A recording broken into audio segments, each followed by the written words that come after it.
காஜியன்டெப் கோட்டைகள் என்று அழைக்கப்படும் இந்த கோட்டைகள் துருக்கியில் அமைந்துள்ளன. இந்த கோட்டைகள் மிக பழங்கால கோட்டைகளாகும்.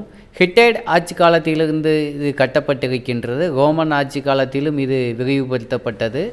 கடந்த 2000 ஆண்டு மேலும் இது செம்மைப்படுத்தப்பட்டு இந்த கோட்டைகள் அழகாக காணப்பட்டன. ஆனால் இன்று ஏற்பட்ட இந்த பூகம்பத்தின் காரணமாக பல பகுதிகள் இடிந்து உடைந்து தரையில் வந்து விழுந்துள்ளன. அந்த காட்சிகள் தான் இவை.